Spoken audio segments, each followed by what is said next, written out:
Hello and welcome back to In the Kitchen with Pen. Now, you may have seen, in fact I hope you did, see last week when I purchased a Lidl Silvercrest stainless steel pan, but it's a Hexclad Dupe.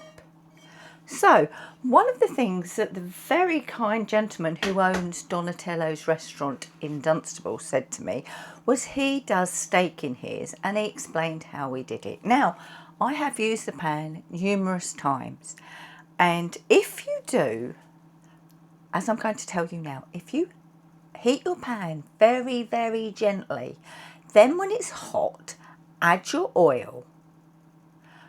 Things don't stick. Okay, it's quite simple. They don't stick. So today we have a couple of nice sirloin steaks from the butchers. So they're out, they're coming up to room temperature. All I'm going to do is I'm going to season them. Oh, they're coming up to room temperature. They're also on a rack over a plate, so that, there you go, there's the rack, so that they're drying out completely all the way round, because if your meat's dry it doesn't stew. Quite simple. It's, you know, not rocket science. So I'm going to season it with salt and pepper. Then you'll see what I do with the pans. The pan is over here ready to go, but let's get you moved and show you. Right then, let's get this pan heating up. So remember, I'm only going to put it on low, so it's on the lowest heat that this pan will go on, short of keep warm. And you can see at the moment, not an issue, I can put my hand above it. So once that's hot, we shall add some oil. Okay, let's see if it's hot enough. Yeah, I can feel the heat now. So we're going to add the oil, and we're going to add quite a lot of oil because we want it to cover the whole of the pan. And now we're going to go up with our heat and let that oil get nice and hot.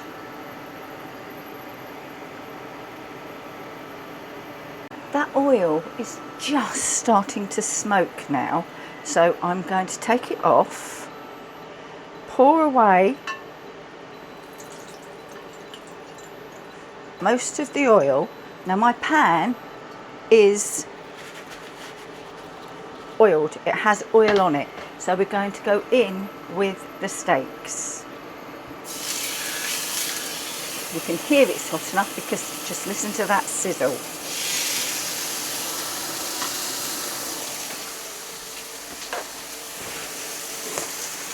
Now, when it comes to cooking steaks, are you somebody who likes to keep tossing and turning them every minute like Gordon Ramsay, or do you just want to turn them once or twice? I'm the once or twice type person, and you'll be able to see that the steak is cooking because it will start coming up on the edges. So I'm just going to leave that, and then when I turn it I shall come back.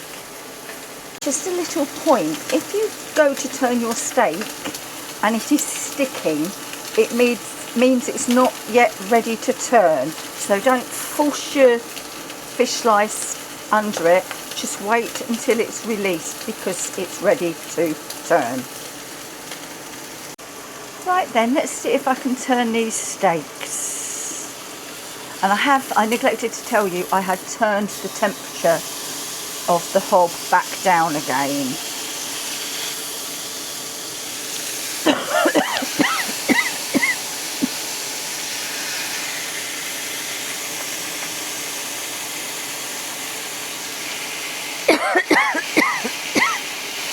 This one wasn't contacting with the pan, so that's why it's not quite so, well, it's not brown at all, let's be honest, but we shall carry on.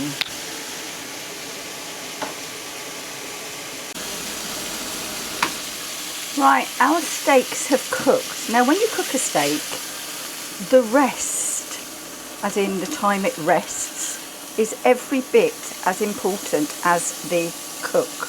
So I'm going to put them onto this plate, switch the hob off, and I'm going to cover them with foil. Not tightly, just a gentle cover of the foil. Now look at the pan. Oh dear, that doesn't look very good, does it? But let's put some water in it.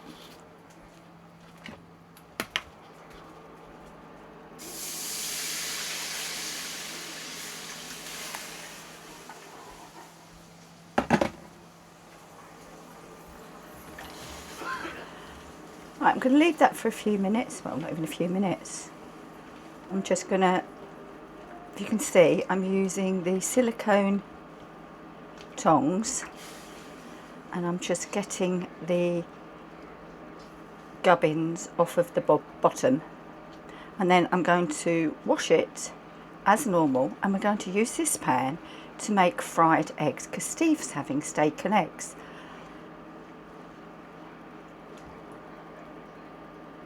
Our eggs are going to be cooked in a similar way to the steak, as in I'm heating the pan, but it won't take so much heating.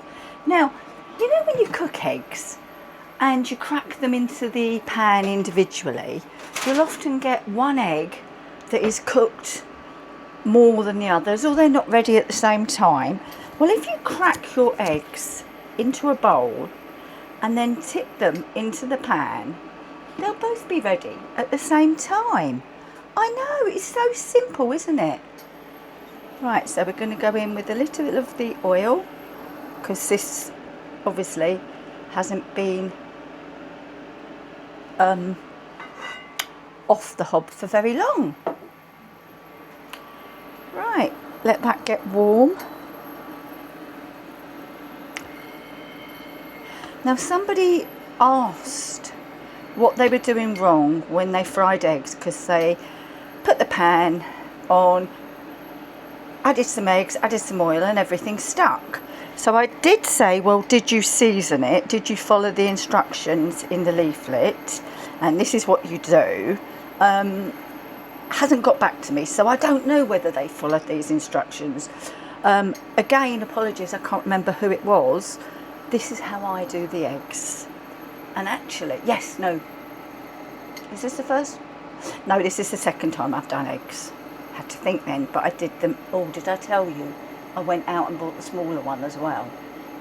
I know. But I did the eggs last time in the smaller one. So right, that's nice and hot. So we're just going to go gently in with our eggs, and they're going to cook at the same time. And they're cooking on a gentle heat. We don't want them, crikey, these look like old eggs, and they're not. Actually they are, but not old. Right, I'm just doing that to pull them all into the middle. Just going to let those cook gently.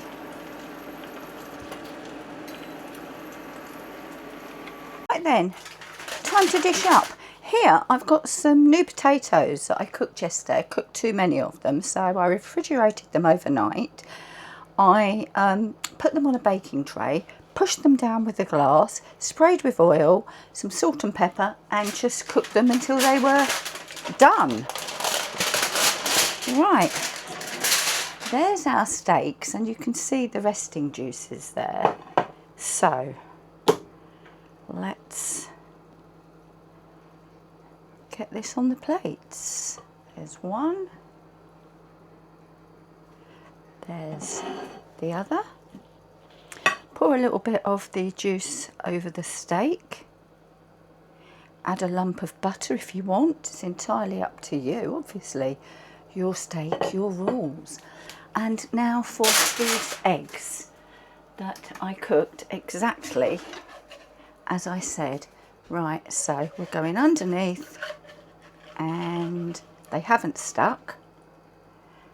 And there's his eggs. So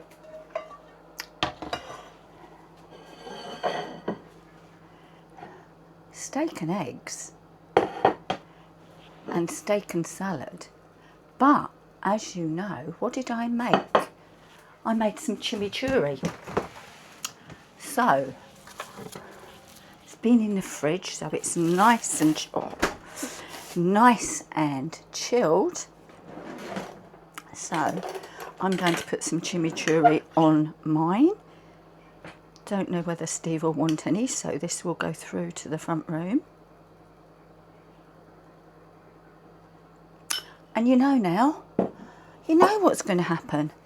I'm going to take Steve's through, and then we'll be back for the taste. Right then, it's time to see what our steak cooked in the Lidl Silvercrest Hexclad Dupes tastes like. Right, first thing I want to say is it is still pinkish.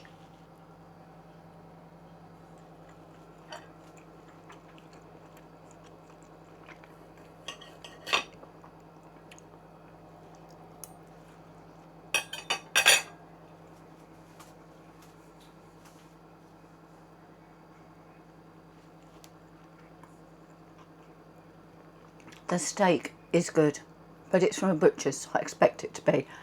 But cooking it in the why am I saying ninja? I do apologise.